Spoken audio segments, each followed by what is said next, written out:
Are gamers addicted to fictional women and softcore cuddling? That's what we're going to discuss today. A recent situation has arisen from the game Stellar Blade, which has brought back the age-old argument, are gamers addicted to cuddling photography?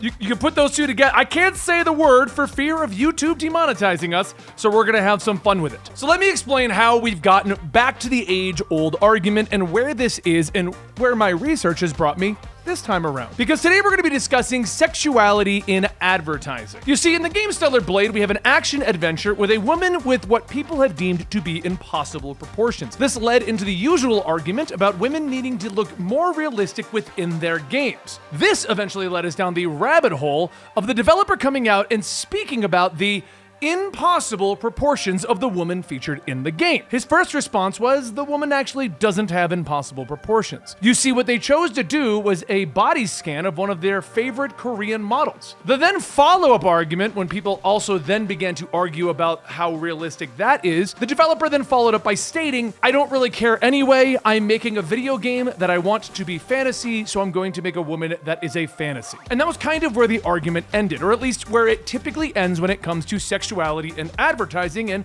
sexuality in video games. But because in this day and age everything has to have a political leaning argument, people then decided to spin this up. And they argued that this is what gamers want. They want these beautiful, engaging women, and they don't want all the ugly women in Western video games. So I decided to have a look at the situation for research. But no, seriously, I did it for research, because I was curious. There was one key phrase that kept getting thrown around that made me go, wait, is that really the argument? You see, as I was looking at these tweets and these Reddit posts, one constant counterpoint kept coming up from the people who were against women looking like this or being portrayed like this in advertising and in video games. And that argument was that gamers are addicted to cuddling photography. I hope you know what I'm trying to say. So we need to roll back time. Come with me to the Wayback Machine, to the years of 1870s and so forth. The first product known to be using sexuality within its advertising was actually a Pearl tobacco brand in 1871. They had a lightly draped maiden on the package cover.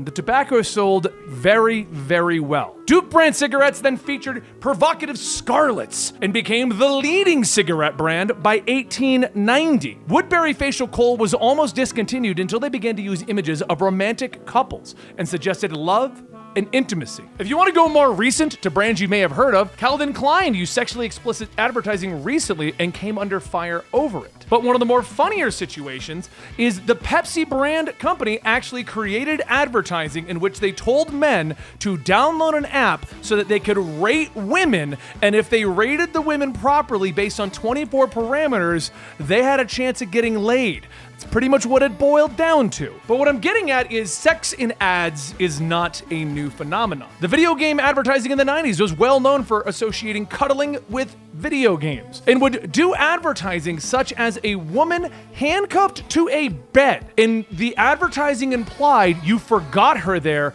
because you're too busy playing with your Game Boy. Now, in more recent years, we've run into a bit of a problem because people are taking this advertising as objectifying women. When we started having things such as the feminist movements back in the 60s and 70s, certain elements of the world around us were beginning to change. One of those did eventually become advertising. But advertising took one of the longest amounts of time to officially change, to the point where it actually took the COVID pandemic to see a massive shift in advertising. So what happens is this. Let me explain why sex in advertising is so effective. So the concept behind sexuality in advertising simply comes down to they want you to have an association with it. Regardless what your sexuality is, if you're attracted to an attractive woman, seeing her is going to bring pleasure to your mind. The point of that is a primal urge to go, this woman looks lovely, and that makes me happy to see her. Now, the reason they do advertising with that type of content is because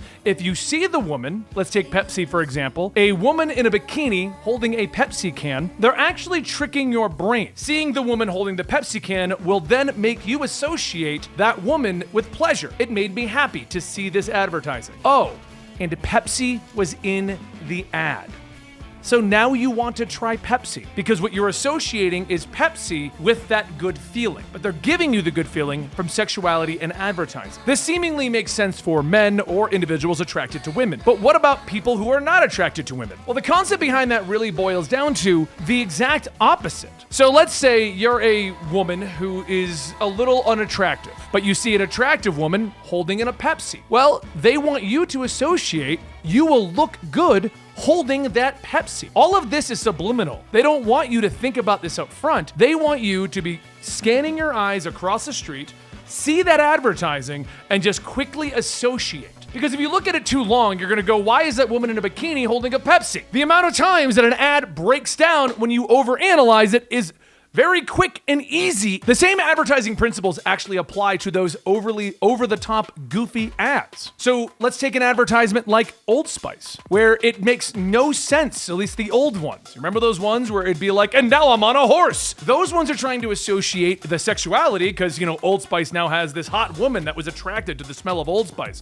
But also on zany and kooky and weird, because as you noticed, movies and everything turned quirky into an attractive trait. Advertising is always trying to associate your brain with what brings a pleasurable feeling. It lights up the dopamine in your mind. So that's the bare concepts behind sexuality in marketing. This obviously goes much deeper, and I'll link quite a few articles down below on how this works. But it also does begin to backfire, because eventually you can go too sexual with it. And that's where we run into the arguments of companies not giving a crap if you're offended by the overly sexual advertising. It took almost a boycott of Pepsi for them to remove the app that was being used to link men with women and see if they could score them well. So now you're probably going, okay, mildly fascinating. You've touched briefly on a topic that goes into many, many studies, but how does this associate with Stellar Blade and video games? Well, as I said, there was a major shift in the tonality of sexuality in advertising in 2020. You see, the concept behind the advertising before is they want you to go all deep down into your monkey brain and go,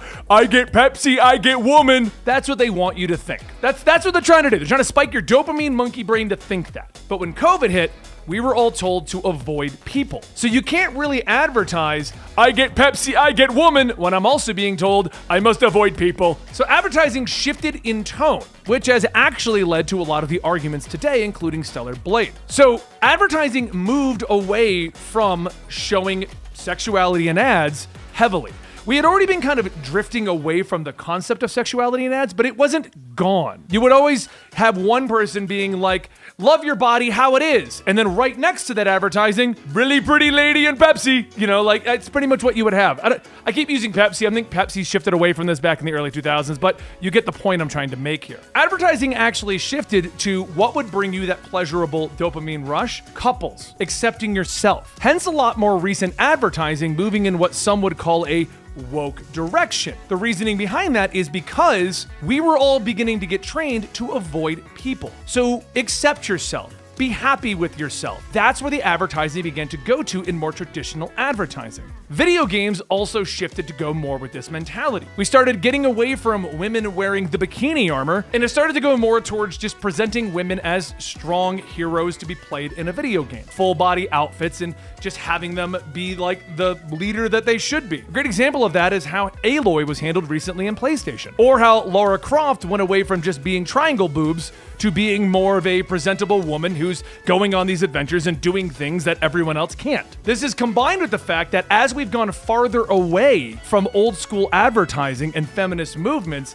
it's now becoming more and more normalized that women should have heroes to look up to and that heroes shouldn't be running around in a chainmail bikini 24/7. But it was the COVID pandemic that really pushed things over the edge and turned everything into a political argument. If a woman looks too next door neighbor, certain individuals on the internet now want to argue that that has gone woke and she should be fantastical and beautiful and that's the only thing that we should see. While the counterpoint is we should all accept who we are and accept our neighbors and accept the world around us instead of this fantasy element. Now, my personal opinion on the entire situation is I prefer my video games to be more fantasy oriented, but I am able to disconnect that fantasy from my reality. Some people can't, which is why there is a push to make our fantasy more like our reality. Because if you have the inability to disconnect from what this fantasy world is, then you expect that fantasy world in your reality. Which brings us back to the Stellar Blade argument. Stellar Blade is being argued because the woman looks too incredible, too fantastic.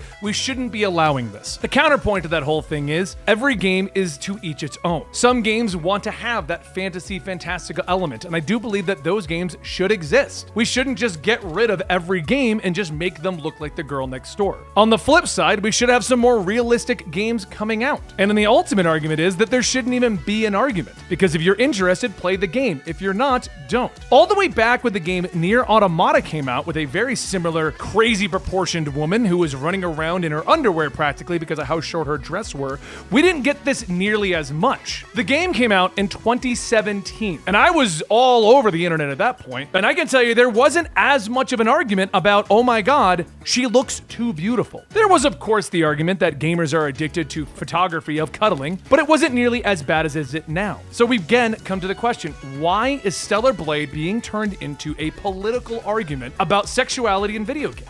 It boils down to a massive shift in advertising and acceptance of who you are, and basically that maybe we shouldn't just put the woman in the bikini to sell Pepsi, but maybe we can promote that dopamine rush with a simple situation of a couple enjoying a Pepsi. When your brain has been trained to only view the fantastical as your norm, when we start to see reality, you start to reject it. You don't want reality. But that doesn't mean that we shouldn't be seeing more reality intermingled with our fantastical elements. And to end this point and to end this video, I'm gonna quote something stated by Oda, the writer for One Piece, when he was questioned why Nami and the characters had an entire bath scene. Because we all know how fan service works. I see pretty girl, I want to watch show. But when some people asked him about maybe it being a little too explicit, his response was, the whole world was naked once. If seeing a little skin gets you all worked up, you might just need to learn some self-control. A little self-control goes a long way.